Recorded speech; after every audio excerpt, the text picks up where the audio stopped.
जंग एक ऐसी हिंसा है जिसका मकसद विरोधियों को इतना मजबूर करना है कि वो हमारी इच्छा को पूरी करें। विशेषज्ञ कहते हैं कि हर जंग का एक मकसद होता है, जैसे कहीं कब्जा करना, सिस्टम या पॉलिसी बदलना, अपनी चीजें थोपना वगैरह वगैरह। भारत और पाकिस्तान के मसले में अभी दोनों देशों ने खुलकर जंग का ऐलान नहीं किया है, लेकिन दोनों ओर से एक्शंस हो रहे हैं। ऐसे में अगर सैन्य कार्रवाइयां बढ़ती हैं तो कहा जा सकता है कि अब संघर्ष बढ़ रहा है।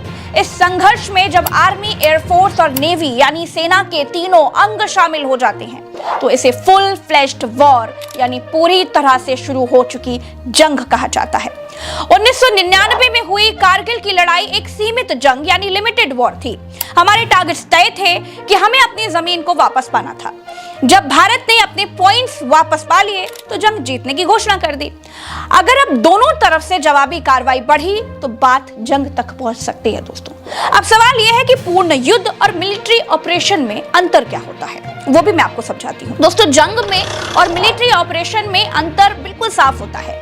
जंग में या युद्ध में एक देश का दूसरे देश पर अटैक करना शामिल हो जाता है, जैसे पूरा इलाका खत्म करना, बड़ी तादाद में बम गिराना, फाइटर जेट से लगातार हमले करते रहना। जबकि जो ऑपरेशन होता है उसमें स्पेसिफिक टारगेट को खत्म किया जाता है।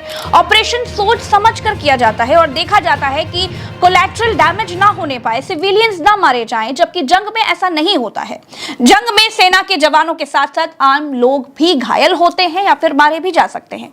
वहीं ऑपरेशन में उस व्यक्ति या चीज को खत्म किया जाता है जिससे देश को खतरा हो। जंग किसी भी बड़े मकसद के लिए होती है, जबकि ऑपरेशन अपनी सुरक्षा के लिए होती है। दोस्तों, उदाहरण के लिए आपको बताती हूँ, जैसे 1999 में पाकिस्तान ने कारगिल पर कब्जा करने की सोच से जंग शुरू की थी, जबकि भारत के ऑपरेशन सिंदूर का मकसद आतंकवादियों के कैंप को खत्म कर देश की सुरक्षा करना था। जंग के दौरान कई तरह के ऑपरेशन किए जाते हैं, जबकि किसी एक ऑपरेशन की वजह से जंग के हालात बन सकते हैं। दोस्तों, एक बात और है, भारत के एयर डिफेंस सिस्टम्स के आगे दुश्मन देश के ड्रोन्स, फाइटर जेट्स सब बौने साबित हो रहे हैं।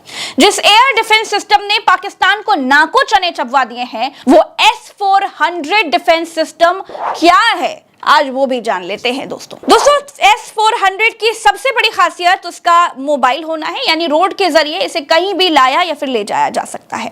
इसमें 9-2N-6E electronical steered faced arrow radar लगा हुआ है जो करीब 600 किलोमीटर की दूरी से ही मल्टीपल टारगेट्स को डिटेक्ट कर सकता है। ऑर्डर मिलने के 5 से 10 मिनट में ही ये ऑपरेशन के लिए रेडी हो जाता है।